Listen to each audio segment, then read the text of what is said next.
Welcome to Corporate Warrior, the podcast that brings you the best advice on how to improve your health, optimize performance, and maximize productivity. With your host, Lawrence Neal. This episode is brought to you by ARX, the most innovative, efficient, and effective all-in-one exercise machines I have ever seen. I was really impressed with my ARX workout. The intensity and adaptive resistance was unlike anything I've ever experienced. I love how the machine enables you to increase the negative load to fatigue target muscles more quickly, and I love how the workouts are effortlessly quantified. The software tracks maximum force output, rate of work, total amount of work done, and more in front of you on screen, allowing you to compete with your previous performance to give you and your clients real-time motivation. The ARX uses a computer-controlled motor to give you the exact amount of resistance your clients need 100% of the time. This means that the resistance can never become dangerous, is intuitive and simple to use, and can provide you with all of the results you and your clients are looking for in a fraction of the time. ARX is highly effective and efficient in delivering all of the benefits of exercise, including increased strength, muscle mass, cardiovascular conditioning, bone mineral density, and injury recovery. As well as being utilized by many high-intensity trainers to deliver highly effective and efficient workouts to their clients, ARX comes highly recommended by world-class trainers and brands, including Bulletproof, Tony Robbins, and Ben Greenfield Fitness. To find out more about ARX and get $500 off install when you place an order, please go to arxfit.com and mention Corporate Warrior in the How Did You Hear About Us field.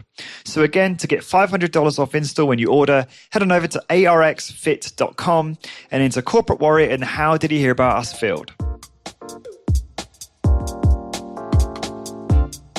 Hey guys, I am Lawrence Neal and welcome to another episode of Corporate Warrior, the podcast that shows you how to optimize your health and your high intensity training and start and grow your HIT business. Former guests include the who's who in high intensity training, like Dr. Doug McGuff, Drew Bay, and Jim Flanagan. Successful high intensity training entrepreneurs, researchers, and trainers like Luke Carlson, Adam Zickerman, Mark Alexander, Dr. James Fisher, and many, many more. This podcast also brought to you by my Patreon page.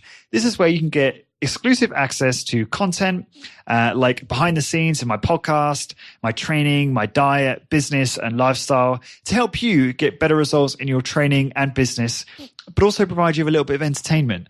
If you're interested in getting access to that and also supporting the show, please go to patreon.com/corporate warrior. Today's guest is my friend, Art Ligtvoet. You can follow Art over on Instagram. And his Instagram is AD_Ligtvoet, LIGTVOET_training. Now, you're not going to remember that, and that's totally fine. So I'll add it to the blog post where you can follow him from there. He joins me for a part 2. You can listen to part 1 over at corporatewarrior.co/Art. That's AD. Art Ligtvoet is my high-intensity training Yoda. He's approaching his mid-50s, and he looks unbelievable and in great health. And if I look even 70% as good as he does when I'm his age, I'll be incredibly pleased. During the last few years, Art has been my voice of reason whenever I've been distracted by silly pursuits or short-term results. The first thing that comes to mind is whenever I pursue things like muscle gain at the expense of every other area of my life, he really helps ground me. And I'm just so grateful that he is part of my life and part of my network. And I really do believe that he's got some really good lessons and words of wisdom around long-term training and how to really look after your health as you age. And I really believe he offers a lot of value in this area. This is a very fun conversation. Very relaxed catch up, bit different to my usual format. We start off by talking about a conference that he attended earlier in 2018 and met up with people like Dr. Doug McGuff and Mark Alexander.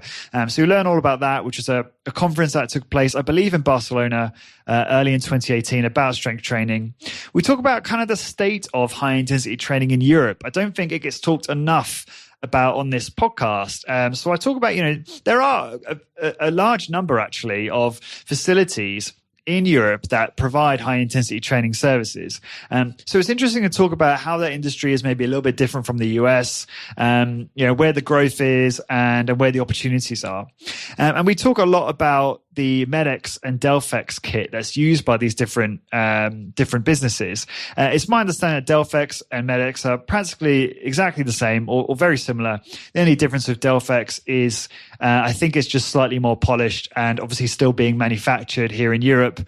And they normally come with, I believe, these fancy screens where you can actually track different data whilst you're training. So a lot of the businesses in Europe will use Delphex, as their kind of primary provider of machines. We dig into Ut's personal training routine in immense detail. We talk a lot about high intensity training. So we get into things like his routine, frequency, recovery, and the different splits he uses, the programming, form, all of that stuff. So this is a really, really fun kind of nerd out session on high intensity training. And if you want some really detailed training insights from a true expert and high intensity training veteran, you are going to really enjoy this episode. So without further ado, I give you part 2 with Ut Ligtvoet.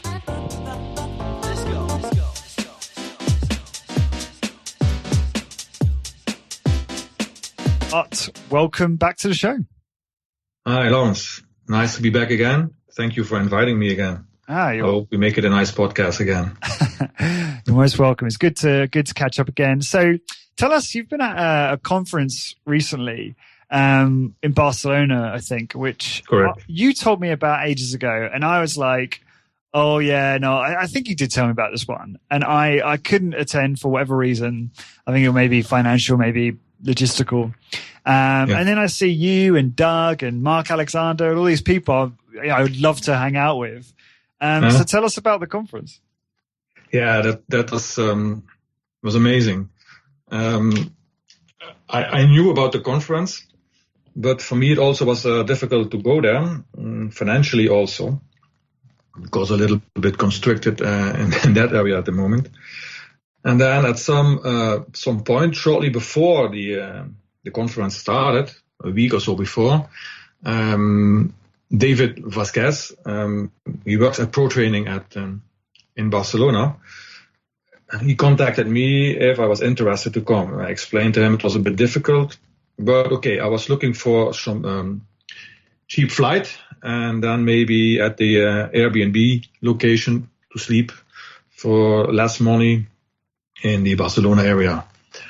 Then he told me, well, maybe you should rethink it because half of the conference will be in the Spanish language, so maybe it's not that interested for you since money can be a problem.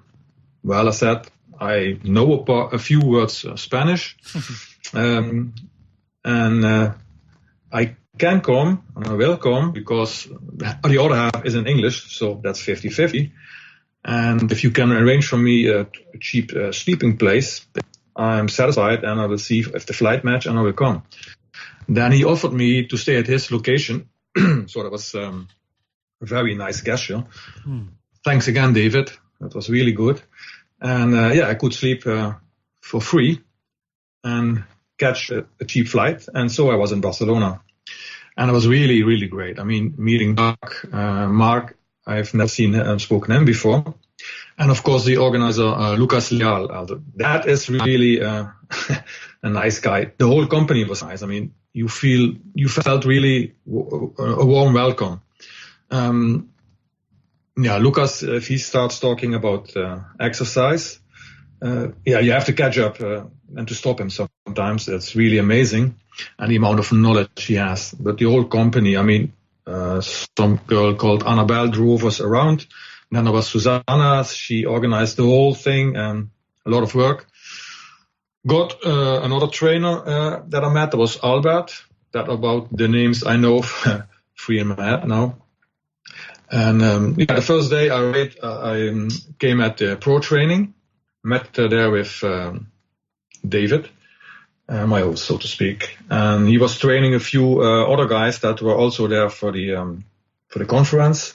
One of them had no experience with high intensity training, and David put him through a workout. That was quite amazing. I must say he was from Madrid, if I remember well. He catched up fairly fast about how it should be done. Really impressing. Anyway, Saturday's start of the conference, I met Doc directly and Lucas Leal, and everybody did his talk. Too much to talk about right now because I don't have all the things in my mind at the moment. You know what the talks about Doc anyway, I guess. It was about the area under the curve. Mm-hmm. And talk about the problems of scientific research, the amount of people that are used in research, etc. He made also a short video clip himself about that. Mm-hmm. I think you have seen that also. That was Doc's talk, so to speak. Then Mark Alexander, of course, about the ARX, how we see things and how the machine works, etc. Unluckily, I didn't came to the opportunity to use that equipment, so I have to wait for another opportunity. Because there was always somebody in the machine. One was at the location of the conference, and I wanted to talk more to the people around in the short breaks, and so. Because there's an ARX facility in Barcelona, isn't there? At the pro training, anyway, they're standing that machine, but that machine was relocated to the conference room. That was at another location. And if there is another full equipped facility, I don't know about that. No, yeah. I've only been at pro training, which is owned by Lucas Leal, and that's the organizer of the whole conference. And he also offers biomechanica course and high intensity training courses. He's really he does a good job over there. And I met a lot of people I only knew about Instagram in the Spanish area, so I could talk to them individually. It was really nice experience, and of course meeting with Doc and going to eat out with him. That was really good. Yeah, I was jealous. I would put myself a hammer on the head if I wasn't gone. So I have to thank David for the opportunity. He made it possible for me to get there over there. Once again, David, if you listen, thank you very much. Yeah, I saw pro training. The facility looks amazing. It's all MedX, but they've got the screens, haven't they? Measuring the force output and things like that, I assume. No, not directly the force output. I thought so. It was my first impression too, but it's more like a round clock. All right. That enables you to catch up with the 10-10 rhythm. And of course, some other things are, the cards, right? That are used at Kiezer, the old-fashioned way. Yes. You have to put in the numbers yourself. In this case, it will be kept digital. Right. But the main thing you see if you are on the equipment is see it as a round clock, and instead of you see also the seconds, but also, for instance, if the clock round is blue, you see a red area going over it. So if 10 seconds are done, the whole clock has been rounded, and then you have to come for another round for the eccentric phase, for instance. Mm-hmm. So you can very nicely and smoothly try to catch up with that speed. That is the best at that equipment. That's the idea behind it. And that screen is eye level the whole time, is it, basically? It could be, mostly. That depends, of course, of how big you are, how long you are. It wouldn't serve the purpose otherwise, but if you can't see the numbers. You can see it, but you have to turn a little bit your eyes, maybe. I personally wouldn't use it because it would irritate me to watch that clock or to have to put my eyes in that direction. Even if it was completely in front of me, I work more by feel. That has probably to do with how I used to work out at my own facility, because I have different types of Nautilus with all their different cams. Mm-hmm. And then I have to adjust my force and my speed according to what I feel. That's how I trained myself to do that, to keep the muscle ideally loaded as much as possible. Mm. So I think it's a little bit also equipment dependent. Sometimes that shield was more on the side, so you have to turn your eyes left or right. But that by itself would irritate me anyway. So, but I guess for most people, as a learning device, would it be very good to get that about 10 seconds per motion. Yeah, I think that's the thing, isn't it? It's I think maybe some of us who've been training for a while can operate with somewhat of a freestyle approach to maybe the cadence. When we're training, so long as it's, smooth and under control. Correct. But one thing I noticed when I went to the resistance exercise conference in Minnesota is obviously the way Discover Strength do it is they have the trainers actually count down the cadence for the concentric and eccentric, and it differs depending on what protocol they want to use or what the client's goals are or what have you. And obviously when we went there, they wanted to showcase kind of the whole portfolio, so to speak.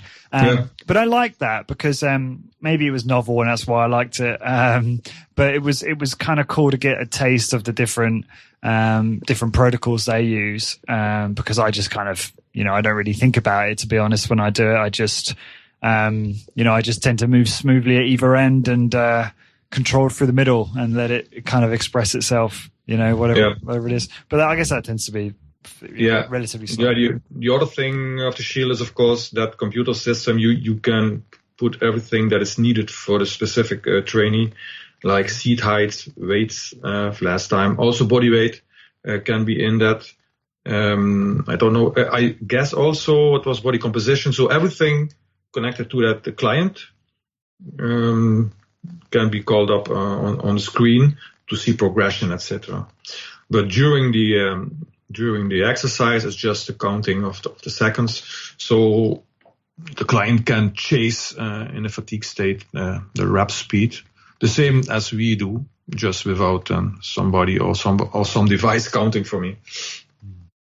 Were those machines? Were they Medex or were they Delphex? Yeah, mostly. No. Like that. Yeah, different. Because I thought Delphex was the same as Medex. Is that not right? Delphex is the producer of the Kieser equipment. Mm-hmm. If I'm correct, is also owned or till lately owned by Werner Kieser or his company. I don't know exactly the laws about that. Mm-hmm. That's how far I know it, because at our facility where I at the moment still work, Delphex is the firm that delivers all the items of the machines. And Medex itself, I don't know exactly how that is arranged. Because it was my understanding that they're the same as Medex, or is that incorrect? They produce Medex, and if I'm correct, just different branding. Werner Kieser did by the patent for producing them, and that is done by the Delphex company. Okay. Yeah, more or less like that. I don't know the fine things about it.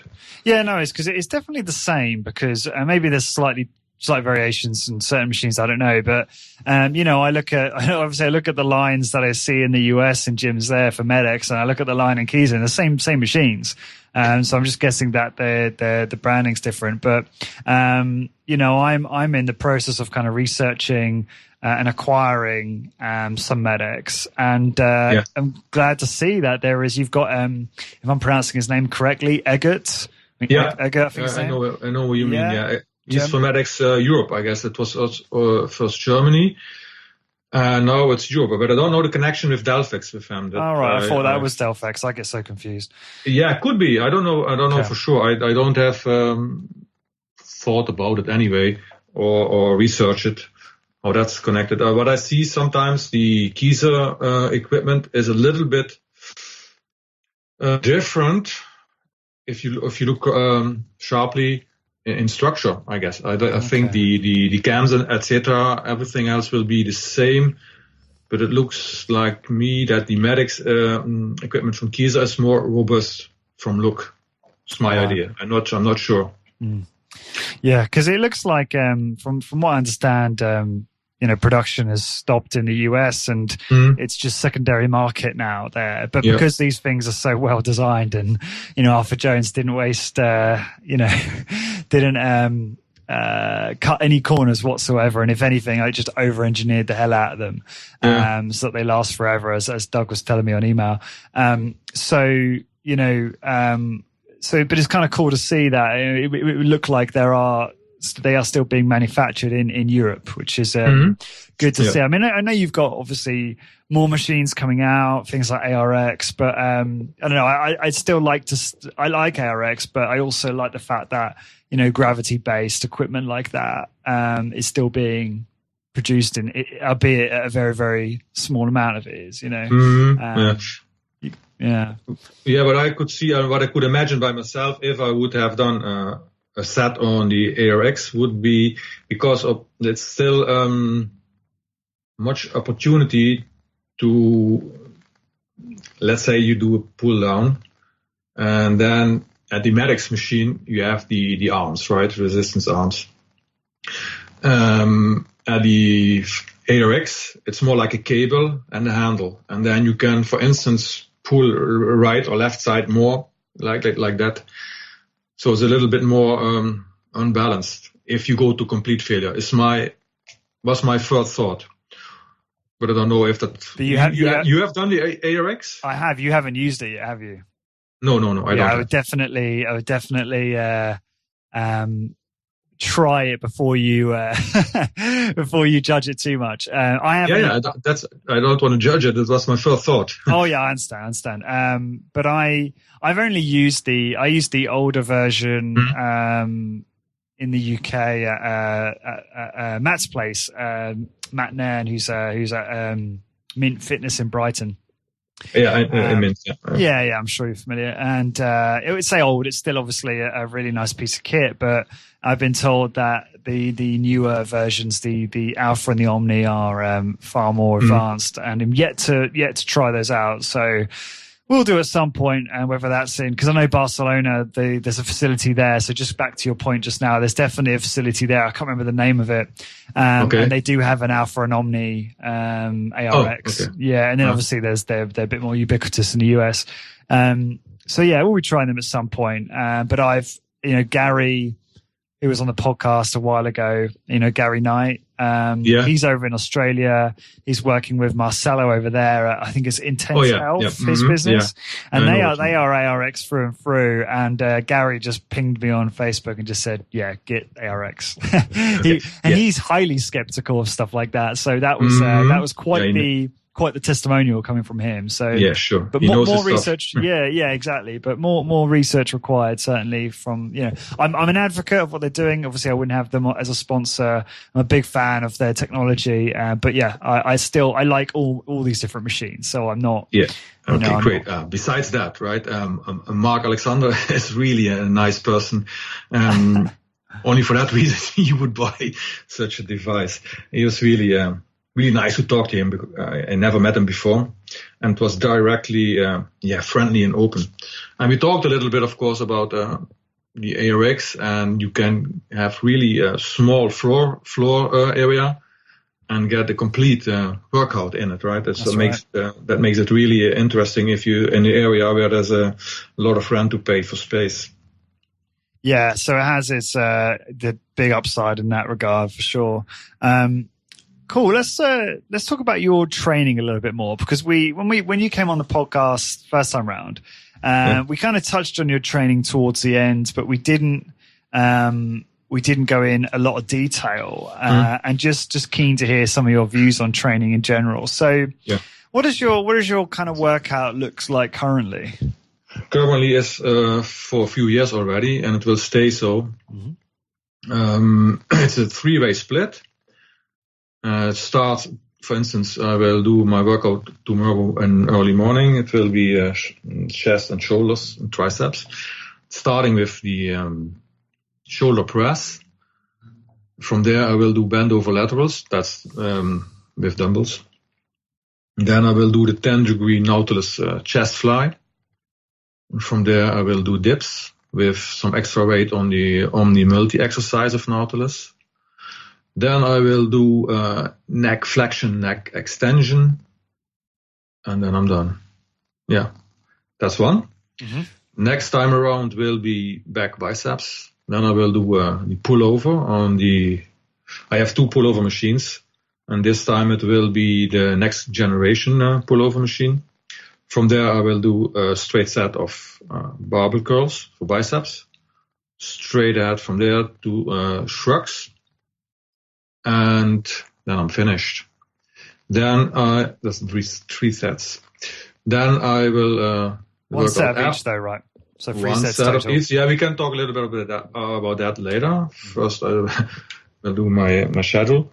After that, 5 to 6 days later, it will be legs, calves, starting with the Nautilus leg press, directly to Nautilus seated leg curl, directly back to the leg press, and then I will do calves and neck extension, neck flexion. Let's see what comes up then. Then it's chest and shoulders, triceps again. Then I will do, starting with a Smith machine incline, slightly inclined press. Then it will be side laterals with dumbbells. And is this workout C, or you said 3-way split? Is this C or is this... 3-way split, but with 2 different routines. Right, and, okay. Yeah, because then I have the possibility to use most of my equipment, and that's the inbuilt variation. So there's 6 actual splits. 6 different exercise days. Got it. Right, if you get it from the exercise choice, but the groups that are worked out together are the same. Sure, I understand. Sorry, go on from what you were on. I think you were on workout 4, so 5 already. It was Smith machine in a slight incline press, then side laterals, triceps push downs, and then axial rotation for the rotator cuff, and then comes back the workout I will do tomorrow. So, and that's always about 4 to 6 days. Once in 4 to 6 days. That's about generally how I work out. Do you find that's really cool? Do you find that certain workouts will leave you more exhausted than others? It depends. If you talk about completely physically exhausted, then it has to be, of course, the leg workouts. Sorry, I missed one workout. You are correct. There was another back workout that will start after my shoulder workout tomorrow, so that will be on Monday. That's on the other pullover machine. It's a 2ST, but I will start that workout with 2ST row, then directly into the pullover machine, and from there directly to pull-ups, negatively only. And then again, it's back, neck extension, neck flexion. So that's correct. Cool. Your question was, sorry, I forgot. Yeah, no, just curious. Does some workouts leave you more tired than others, yes. Or do you find that all workouts leave you pretty exhausted at the end of them? Close to the floor experience, right? I have to lay down. That's mostly leg workouts, but it's for a short moment I have to lay down. It's not that I'm collapsing or anything like that. If you talk about feeling muscular fatigued, every workout, it doesn't matter. I go really to the limit. So, and that's maybe we can get into the question you wanted to ask about one set. Yeah, depends on how you describe one set.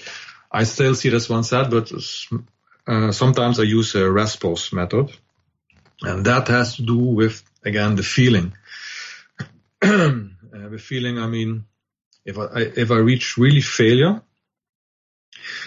contract for a few more seconds, but I'm not satisfied with that feeling inside my muscle, then I will put down the weight, depending on what exercise it is, from 20 to 60 seconds, so that I can barely get another repetition, maybe half, and then I'm finished.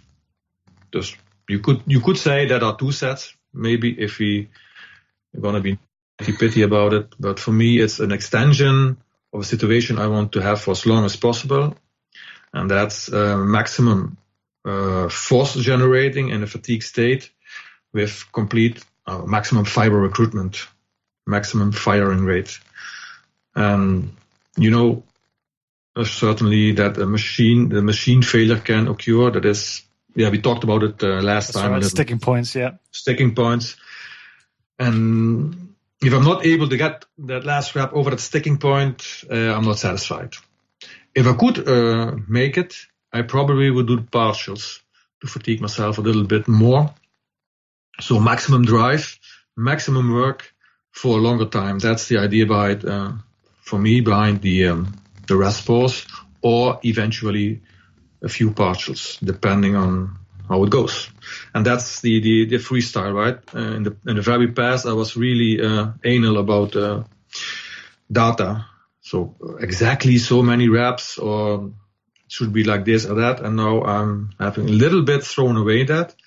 So I allow myself a little bit more freestyle.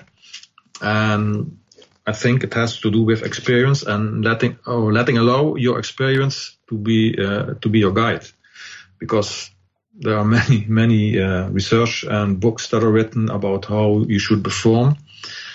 But the feedback you get from your body, and if you know what you're after in a workout, right, that stimulation, if you can connect that to a feeling instead to seconds or reps, I think you're really free. You can use any device to use it. That's right. And in terms of a few questions on that, so you, as you said there, you use a bunch of advanced techniques to drive more fatigue, in essence. Do you always use advanced techniques like rest pause or partials on every exercise, or is it selective? Selective, not every exercise, but actually at least one exercise in a workout. Because the sticking point, the heavier you can go because of adaptations that hadn't take place, so you get stronger. The more resistance you're going to use at the end, the more difficult it will get to come to the point of feeling that stimulation. I guess Doc McGuff called it the pop-up timer or something like that.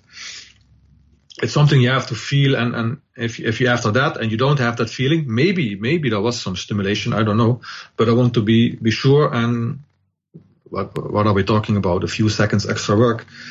Exactly. It can't hurt and it won't destroy me, because if it would, I wouldn't feel regenerated after a few days and ready to hit it again. It's of course something you have to take into account, but it is the complete context. Yes. Mostly if I start with the let's say tomorrow, I know for sure I get 3.5 reps on my shoulder press. That's about 60 seconds. And whatever I do, reduce the weight or not, I don't get any further. So what I have accepted that I have to quit at 3 reps. And never mind, if I get the third, I try a small partial. And after that, there comes anyway a runaway negative, a really strange feeling. And I increase the resistance by small increments at the moment. And I stay at the 3 reps. It doesn't work for me to reduce the resistance and try to get to 70 or 80 seconds and then increase. It doesn't work. And the same happens to me on the incline machine press, on the Smith machine for the chest. Same situation. And I talked about that with Doug in Barcelona. And he witnessed me, for instance, I showed them if I do the time static contraction for triceps. It was a really weird experience. I don't know if he filmed it or made pictures, but it was really weird. In less than 40 seconds, I was shaking like crazy, only using my triceps and pushing against the handles of the Omni Multi exercise. I couldn't stand still. I was hopping up and down. And that's how fast my triceps fatigue. And that's the issue in the shoulder press and also in the chest press. Because if I do the chest and the 10-degree device, Nautilus 10-degree chest fly, I can get to 75 seconds. So the limiting factor, the more fast fatiguing issue is for me the triceps. This episode is brought to you by our sponsor, ARX. Are you looking to create a cutting-edge, high-intensity training facility? Are you confused on what equipment to use or how to separate yourself from the masses? Well, then ARX Fit might be the answer you're looking for. I asked Mike Polano from ARX a few questions about how ARX machines are challenging the status quo of the exercise industry around the globe. Mike, if you could, give the listeners a quick summary of why ARX is so different from the traditional machines or tools they're used to seeing in most exercise facilities. ARX is totally different than anything you've seen before. This isn't just another weight stack machine. We've looked at the last 40 years of exercise technology and used that knowledge to create something entirely new. ARX uses a new form of resistance, a motor, and we pair that motor with computer software so that we can maximize the safety, effectiveness, and efficiency of your workouts. So you may be asking, okay, but how does ARX compare to weights? Traditional machines you see in gyms today are based on lifting metal weights and battling gravity. What people don't realize is that when you're forced to lift a static weight like this, one that doesn't adapt or change while you use it, you're underloading yourself rep after rep. And this unnecessarily limits your ability to make improvements. With ARX, we've taken a totally different approach. We removed weights and gravity from the equation altogether. Instead, ARX combines our patented motorized resistance with our custom computer software to provide you with the world's safest, most effective, and most quantified form of resistance training ever. When you train with ARX, you are training to your perfect level of resistance, both positively and negatively 100% of the time. No more guessing what weight to use. ARX does all of that for you, instantly and automatically. We'll also track and measure every second of every rep, so you can quantify all of your workouts to find out if you're improving and by exactly how much. Whether your goals are bigger muscles, increased strength, stronger bones, or just to look good in a bathing suit, ARX can help you achieve all of these and more, but do so in a fraction of the time it would take compared to traditional equipment. If you're looking for the most efficient, most effective, and most quantified piece of exercise equipment on the market today, then look no further than ARX. Thanks, Mike. That all sounds really impressive. If you'd like to learn more about ARX, visit arxfit.com and mention that you heard about ARX on the Corporate Warrior podcast to receive an exclusive deal of $500 off shipping and installation off your ARX machines.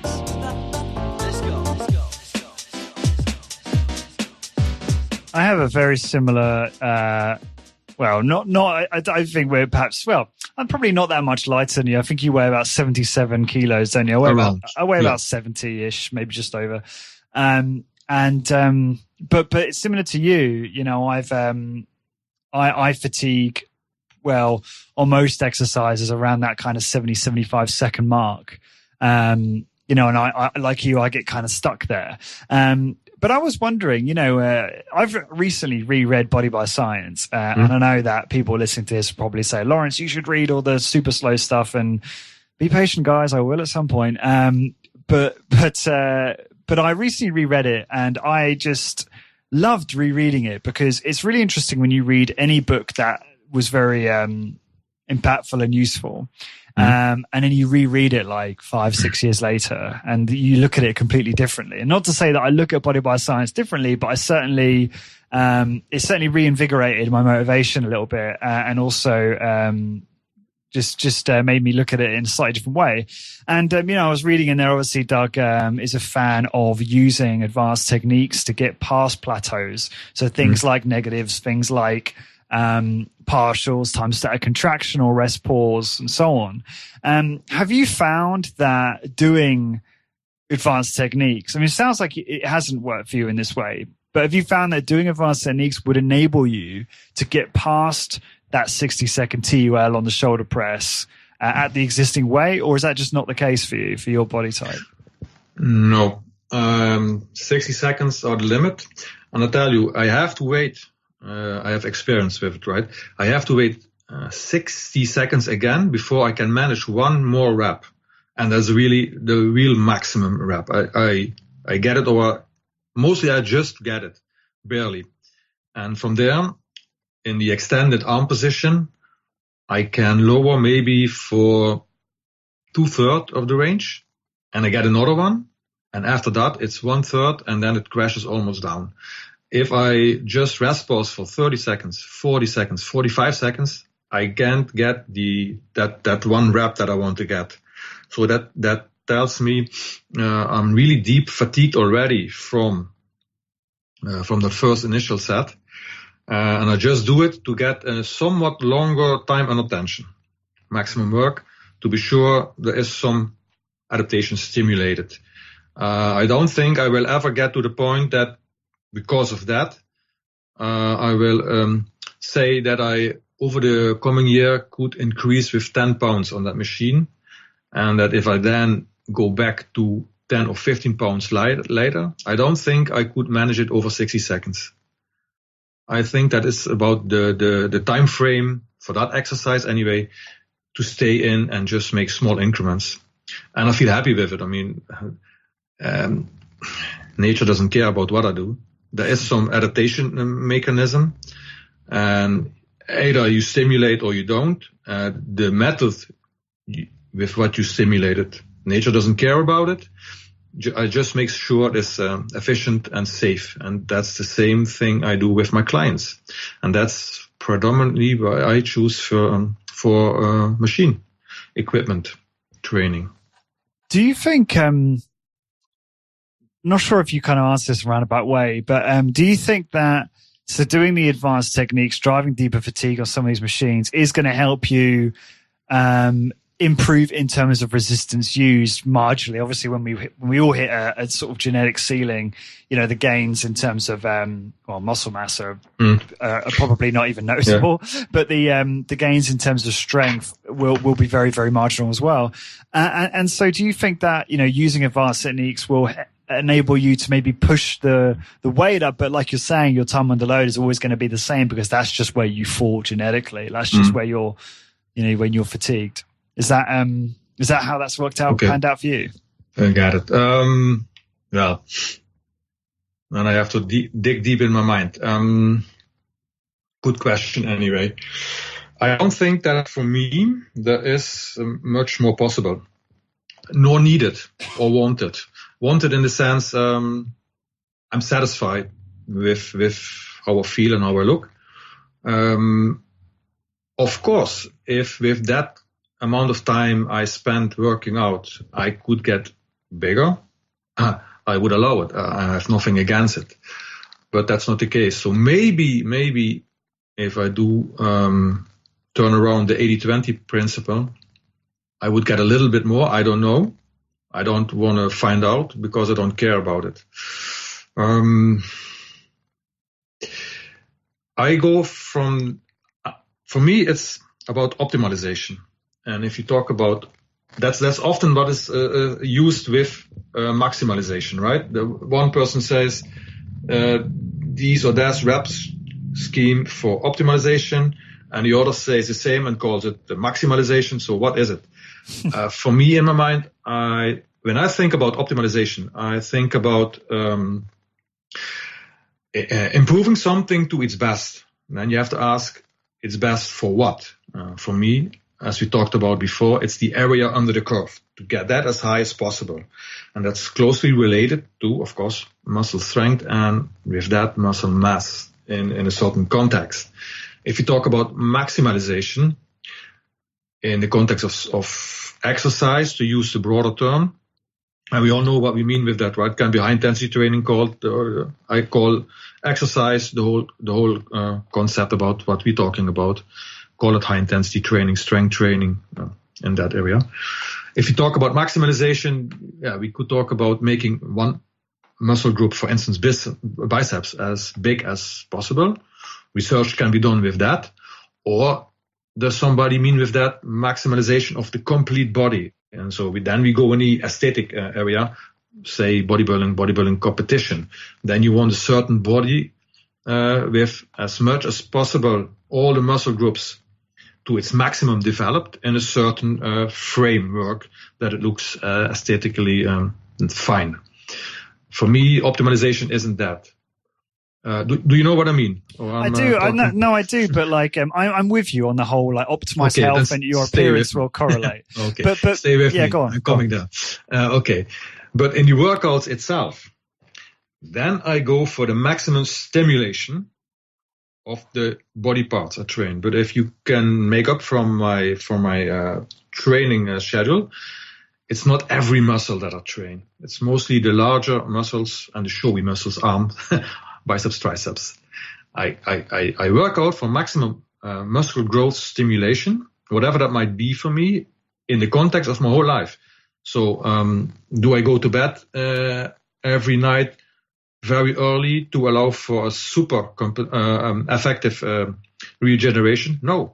Do I drink coffee too late often? Yes. So my sleep isn't okay. That's one factor, for instance. Do I eat 6 times a day to somehow improve a little bit maybe that regeneration so that I can work out a little bit sooner? No, I don't do that. And then we come to this 80-20 principle for what I want to invest in my time and also my energy to get what I want.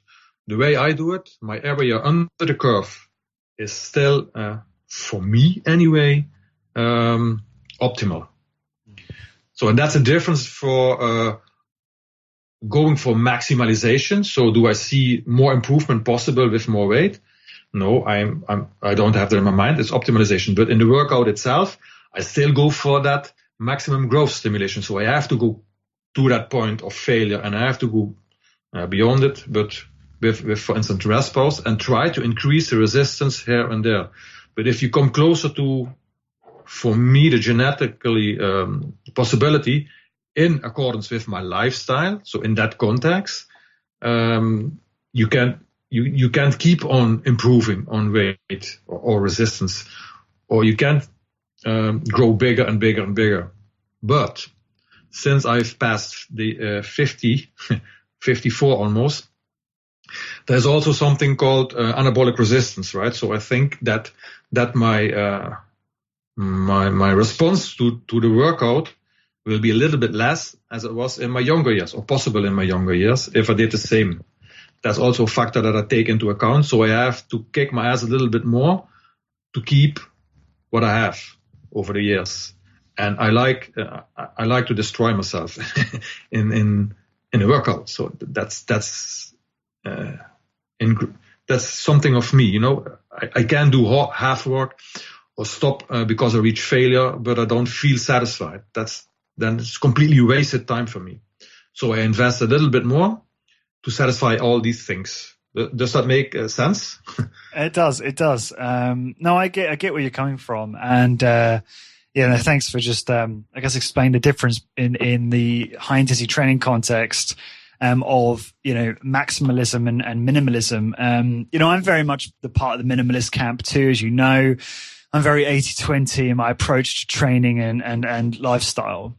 And it's my belief that I believe pretty much all roads lead to Rome anyway, and that if people adopt a minimalist approach and a high intensity approach, and I think they're going to get what they can get in terms of aesthetics. I mean, I know that that's not what we're really talking about. We're talking about the importance of just looking for optimizing health, but I think through that you get the optimal appearance. I honestly believe that all the fine tuning, I just think unless you're a pro bodybuilder or you're doing a fitness contest of some kind, I just think it's an enormous waste of resource and time, because there's so many more important things we can be doing rather than making sure, like, even if you're right, even if having coffee late and, having 6 meals rather than 2 large meals is actually going to make any bit of real difference aesthetically, it's not even worth it in my eyes. But again, if you're a fitness athlete, if you're a bodybuilder, fair play to you, but I just don't know if it does make a big difference.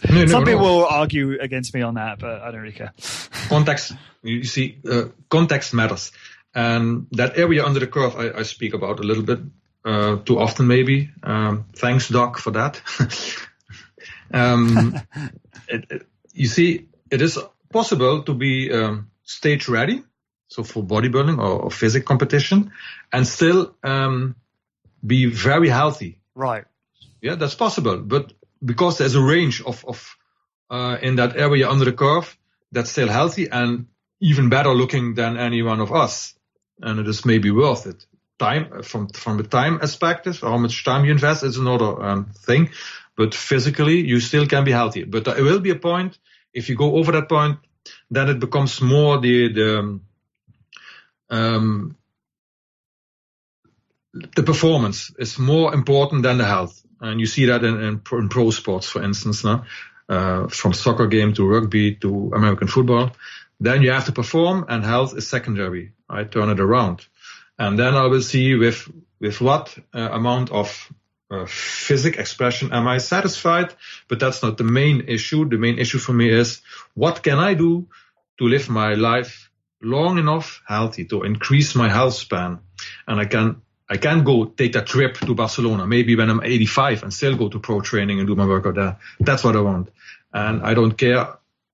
Of course, I want to look good, but as a result, it's not my major drive. You see, I see my aesthetic expression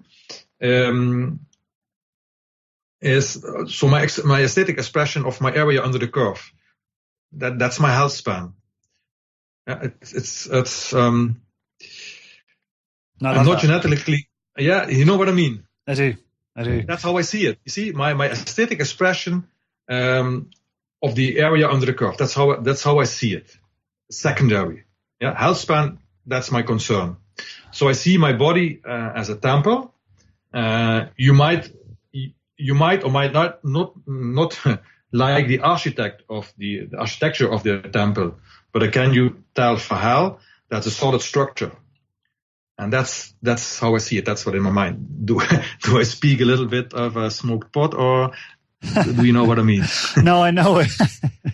No, I know what you mean, and I see it. I see it in the same way now. Like I try, just like you. I try and to use the cliche, treat my body like a temple, and when I don't, I suffer. I mean, I had 3 glasses of red wine last night during England versus Tunisia in the World Cup. And you find always a reason to drink, right? Well, actually, that's the first time I've drank in a very long time. I'll have you know, but no, and I'll be honest with you. Like today it's definitely been quite challenging. I mean, I did a live webinar before this podcast, and I'm definitely feeling more tired than I normally am. And I did not think that 3 glasses of wine would really affect me this much the next day. But again, because the gaps between when I do this stuff are so big, I found that the effects are more pronounced, or because I'm so not used to feeling like this, it's more obvious. You know what I mean? Sure. So I'm really, I mean, even though I'm not quite to your level, Art, in terms of your abstinence from all things bad, but certainly better than when we last spoke. I'll tell you that for sure. Good for you. I appreciate it. I had a couple nitty gritty kind of training questions for you. Yeah. Really for my own selfish curiosity. So I've been doing kind of an A/B routine at the moment. 2-way split, I guess you could call it, kind of. Yeah. Which is a Project Kratos is the first routine. It's a body weight home based routine, with things like pull ups, push ups, and single legged squats, and then some neck work. And then the B routine is a machine based with a seated row and over some kind of overhead press, calf raises and lower back work. And I was just curious, with regards to like leg raises, where you're laying on the floor and you got your legs out straight and you're just bringing your legs up to 90 degrees to the floor. Yeah. When you do that, are you supposed to contract your abdominals the whole time? Because I've read in some cases that you should, yet I find it so difficult to maintain a natural breathing rhythm whilst I'm contracting my abdominals. Sure. So I'm questioning whether or not you actually need to do that throughout the whole range of motion. What's your thoughts on that? I don't do that exercise anyway, but you use actually your legs as a resistance to contract. You contract your abdominals to keep your pelvis in the right position, to have the normal curve in the lower back area. That's right, yeah. Yeah, but by using your legs, there's a leverage working. The more you go downwards, the more resistance you will feel on the pulling of the pelvis. So your contraction of the abdominals has to be stronger to keep it in that position. That's the idea behind it. If you're strong enough, it's okay. If you have lower back problems, I personally wouldn't do it. Of course, and that's pretty normal in using the abdominal exercises anyway. If they contract, you gone into a Valsalva maneuver very easily. That's a normal reflex, I would guess. Because normally, if you pick up something heavy, it's useful to use your Valsalva maneuver, right? Mm-hmm. But you get also in the abdominals will also contract in that same movement that you then will make. So there's a connection actually. I think it's also neurologically connected in that way that these things will happen together. And if you go to failure, close to failure, Valsalva maneuver will always be something to watch out for, regardless what kind of exercise you do. So I don't know how you breathe in that exercise. Do you keep your jaws really relaxed, or is it just more puffing through? So I think I'm pretty good at in terms of my natural breathing rhythm during exercises. So I will breathe, long and deep and natural throughout the start of a set, and this applies to all exercises. And then I will employ the kind of forced hyperventilation approach right at the end when I'm really struggling to drive out that final set to failure, the final rep to failure. Much like Doug, I'm not saying I'm as good as Doug, but I do have the slack jaw, the stoicness. That will help. That's kind of something I've really worked on over the years, and in terms of mastering kind of the form side of things, or trying my best to. I'm no James Still though. That man is impressive, but but with that, so I'm employing that type of approach with the leg raises. But yeah, I just struggle because I get it. Like you have to contract your abdominals in order to keep your lower back flat, right? That's what you were saying there. Not exactly flat, but anyway, the natural curve, right? Right. Okay. So that's what you see happening when you do the sit-ups, and people with a heavy upper body and really weak abdominals, and then in combination with their heavy upper body, that's a lot of resistance. If they come up from a crunch to a sit-up, you will see what happened in the back, right? That's because the hip flexors will help, and then they can't keep their lumbar curve correctly, and that's how they mostly get their problems, by doing that stupid exercise, because they are not strong enough for it.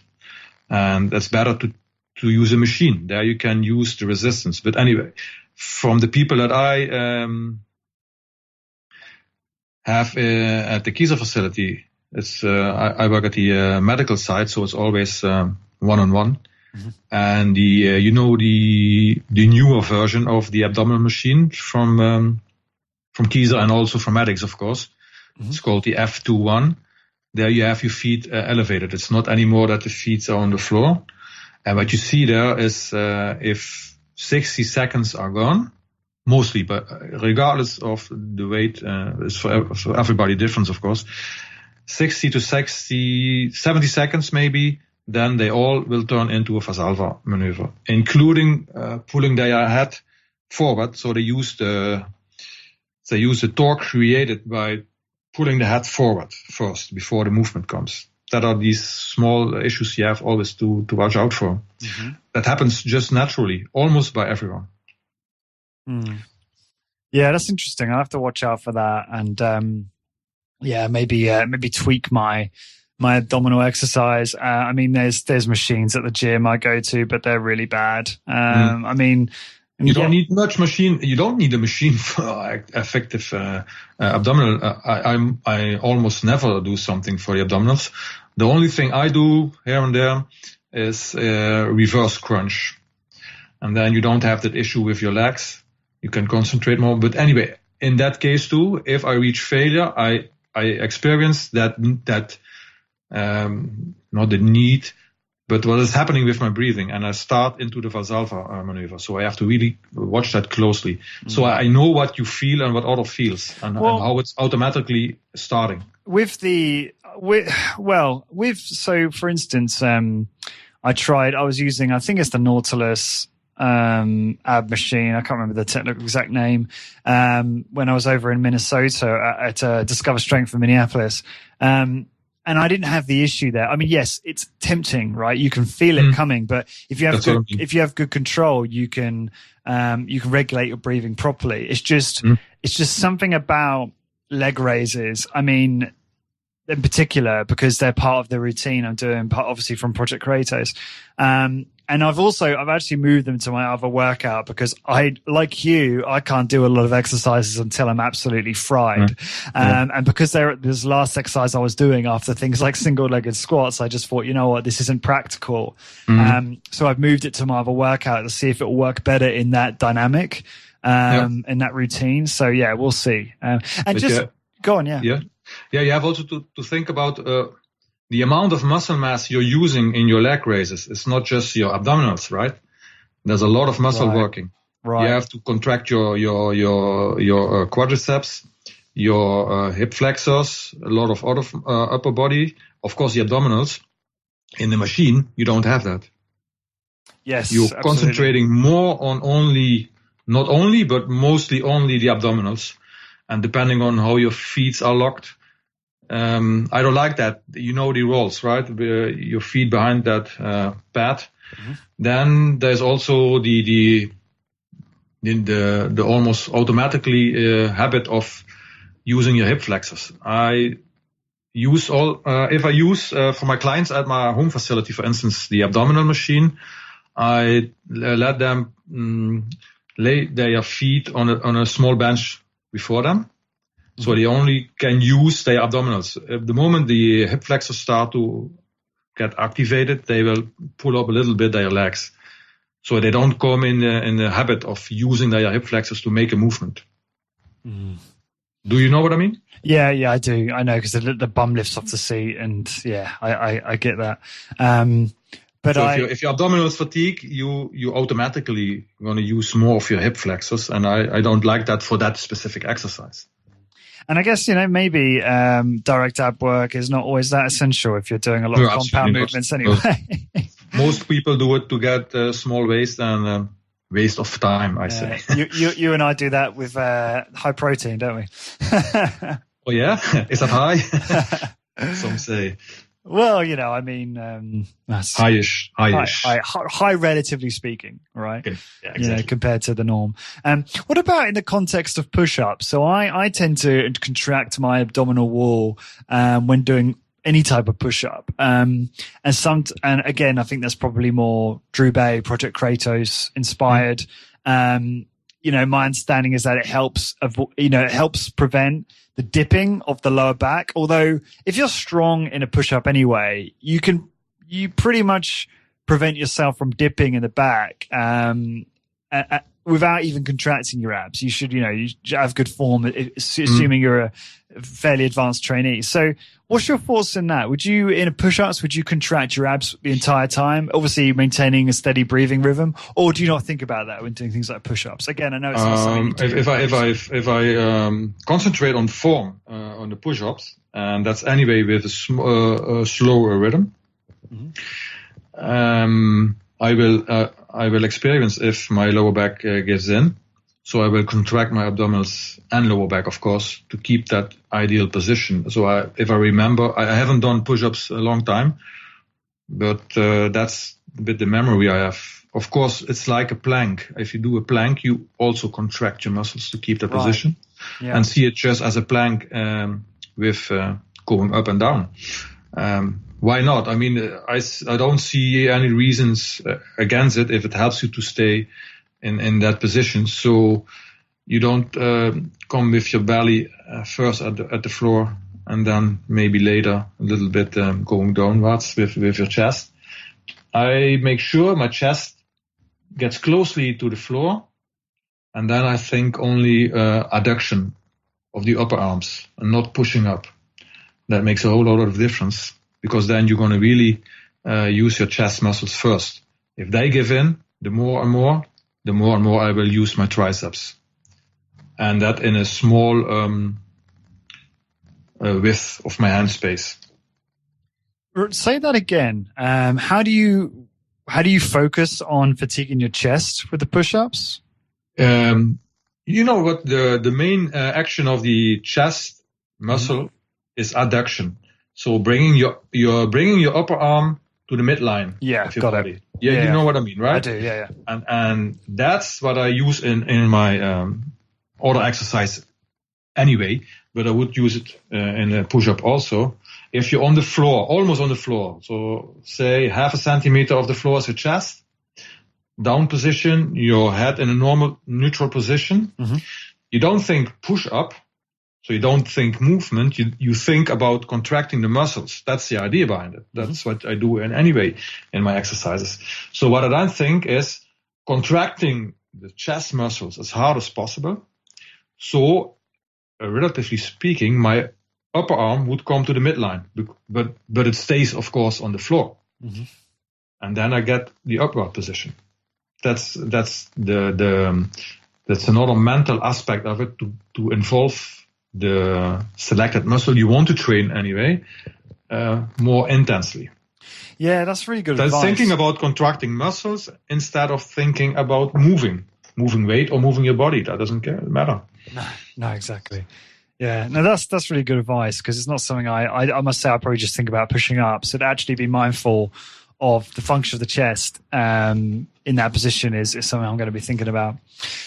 Art, this has been a lot of fun. Sadly, we can't go on as long as part one this time around, but thanks for joining me, and good to just go through some of this more training stuff in a bit more detail, because just always keen to learn from you and get your perspective on things. What's the best way for the listeners to find out more about you and what you're up to? The best thing, Instagram, I think. That's at and then underscore Ligtvoet training underscore. So cool. So it's AD underscore LIGTVOET underscore. Yeah. Yes, it's AD underscore LIGTVOET underscore training. Right, training. Okay, cool. And I'll put that all in the show notes as well. And is there anywhere else that you want to send them to? I don't know if you've got any business pages up as well yet at all. No, not more as was talked about in the first podcast of us. Yeah.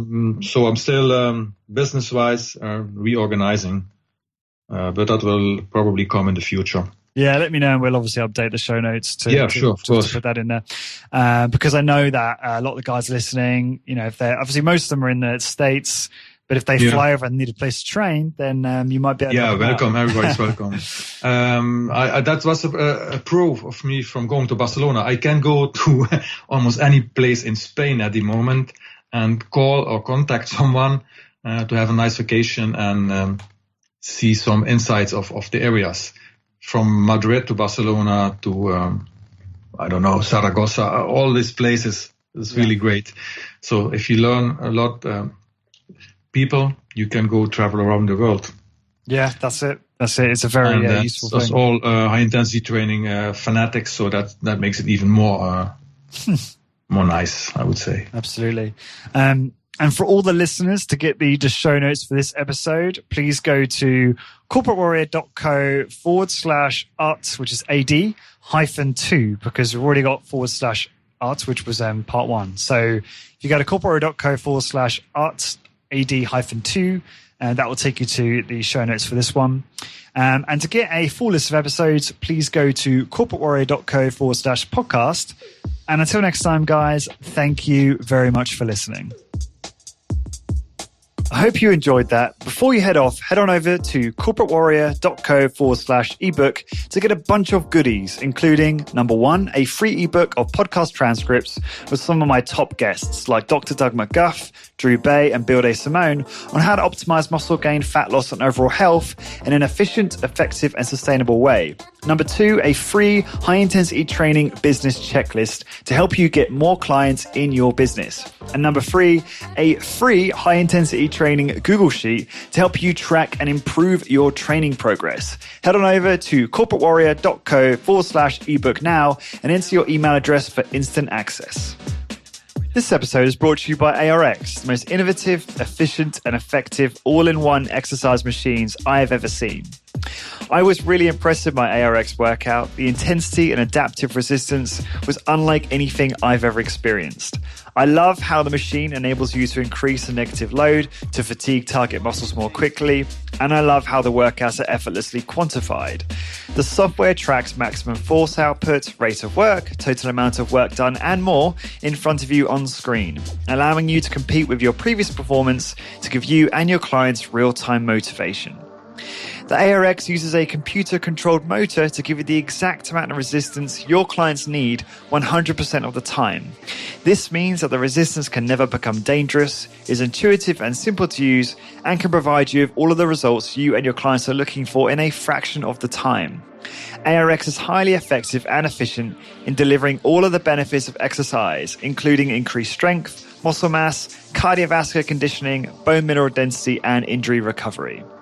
As well as being utilized by many high-intensity trainers to deliver highly effective and efficient workouts to their clients, ARX comes highly recommended by world-class trainers and brands, including Bulletproof, Tony Robbins, and Ben Greenfield Fitness. To find out more about ARX and get $500 off install when you place an order, please go to arxfit.com and mention Corporate Warrior in the How Did You Hear About Us field. So again, to get $500 off install when you order, head on over to arxfit.com and enter Corporate Warrior in the How Did You Hear About Us field.